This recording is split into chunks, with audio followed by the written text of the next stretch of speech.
इधर बड़ी खबर गाजा से आ रही है, जहां हमास का नंबर 2 कमांडर, इसको इजराइल ने मार गिराया है। इसकी पुष्टि आज हो गई है। मोहम्मद दाइफ, एक आंख वाला, गाजा का राजा, इनका कमांडर, हमास का आर्मी चीफ, जो गाजा का उसामा बिन लादेन कहा जाता था, इसे पिछले महीने ही इजराइल ने मार गिराया था। लेकिन आज इजराइल की डिफेंस फोर्स ने उसके मारे जाने की पुष्टि की है। मोहम्मद दाइफ जहां इसका ठिकाना था, उस पर इजरायली फोर्सेस ने जुलाई के महीने में एयर स्ट्राइक, ड्रोन स्ट्राइक किया था और उस पूरी बिल्डिंग को पूरी तरह से तबाह कर दिया था।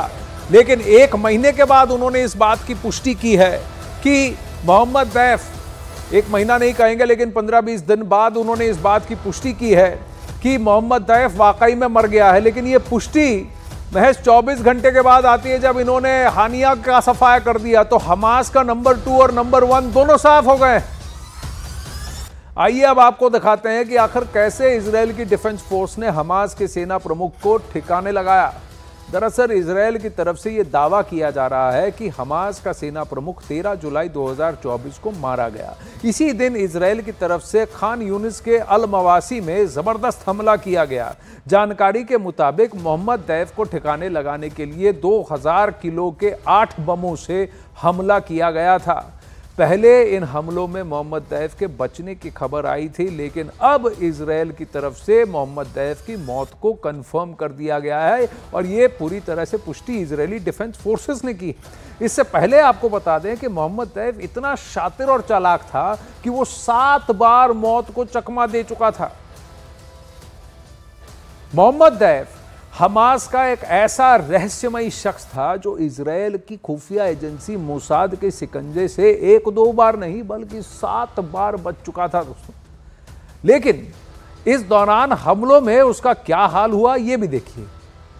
हमास का सेना प्रमुख एक आंख से काना था और ये जब वो काफी यंग था तभी ये हाल उसका हो चुका था। उसका बायां हाथ भी नहीं था, उसका दाहिना हाथ और दोनों पैर भी नहीं थे।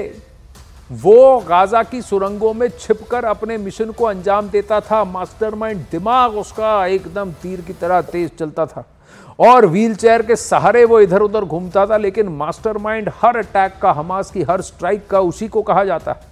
इधर 24 घंटे पहले ऑपरेशन हानिया को अंजाम दिया गया, जिसके बाद अब पूरी दुनिया की नजरें ईरान पर टिकी हुई हैं। और अब पूरी दुनिया के लिए बड़ा प्रश्न यह है कि इजराइल फिलिस्तीन युद्ध का स्केल अब आगे बढ़कर कहां तक पहुंचने वाला है और ये पूरा खेल क्या लेबनान में खेला जाने वाला है। इजराइल ईरान वॉर शुरू हुई तो क्या पूरी दुनिया इसकी चपेट में आ जाएगी? क्योंकि कल ही ईरान के नए राष्ट्रपति डॉक्टर मसूद पेजेश्कियन ने इस्माइल हानिया की हत्या का बदला लेने की बात कही थी।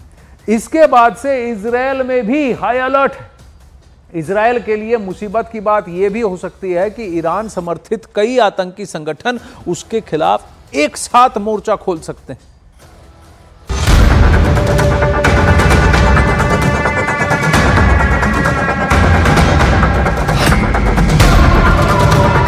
इजराइल के खिलाफ नई मुसीबत।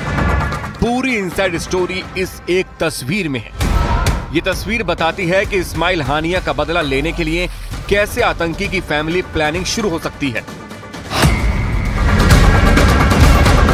ये तस्वीर बताती है कि इजराइल के विरुद्ध शिया और सुन्नी संगठन आपसी मतभेद भुलाकर एक हो सकते हैं और ये एकता मिडल ईस्ट की शांति के लिए घातक हो सकती है।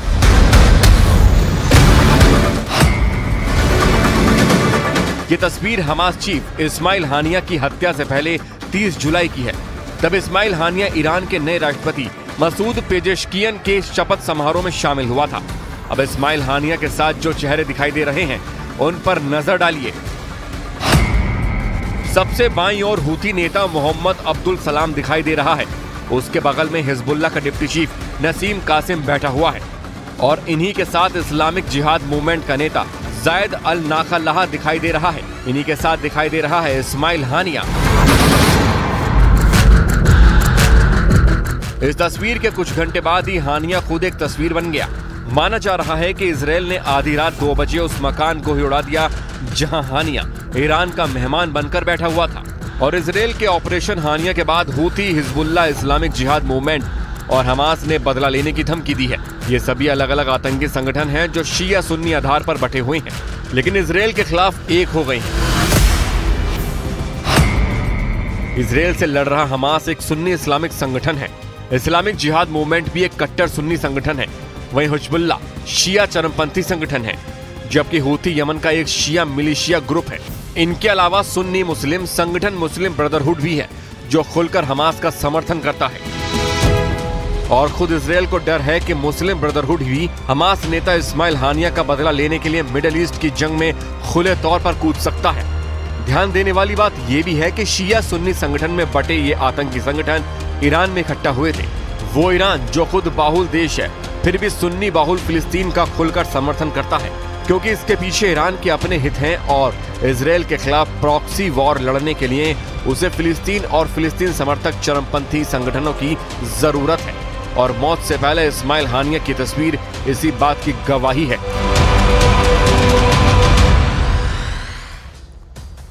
देखिए, एक खबर और आ रही है कि अगले 72 घंटे में ईरान और उसके जितने भी एक्सेस है, यानी कि ये जितने भी आतंकी संगठन हैं, इस्लामिक जिहाद, हिजबुल्लाह और हूती, ये सब लार्ज स्केल अटैक इजराइल पर कर सकते हैं, और ऐसा अमरीकी ऑफिशियल्स कह रहे हैं।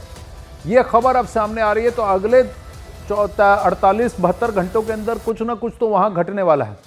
वहीं मोहम्मद दैफ, इसके मौत की पुष्टि अब अगर इजराइल कर रहा है तो ये बहुत बड़ा खेल है दोस्तों, क्योंकि नंबर 2 था, सबसे शातिर दिमाग ये हुआ करता था, और इस्माइल हानिया इस पर बहुत ज्यादा भरोसा करता था। ये देखिए, यही वो ब्लास्ट है, अगर आपको दिखाएं कि जहां पर 2000 किलो के 8 बम गिराए गए थे इस पूरी बिल्डिंग को पूरी तरह से उड़ाने देने के लिए, ताकि शक की कोई गुंजाइश ना हो। और ये 13 जुलाई को हुआ है। बावजूद इसके इन्होंने 1 अगस्त को जाकर के इसकी पुष्टि की है कि ये मर चुका है। 1 अगस्त तक इन्होंने इसको पूरी तरह पक्का किया, क्योंकि कई लोगों ने कहा कि ये दैफ बच निकला, और पिछली 7 बार तो ये बच के निकल गया है। मोसाद ने भी इसको मारने की कोशिश की, लेकिन ये बच गया। हमलों में उसका हाल हुआ, यह भी देख लीजिए। हमास का सेना प्रमुख एक आंख से काना था, उसका बायां हाथ नहीं था, उसका दाहिना हाथ और दोनों पैर भी नहीं थे। इतनी उसके शरीर ने मार खाई थी, लेकिन वो व्हील चेयर पर बैठकर भी ये सारे आतंकी प्लान बनाता था।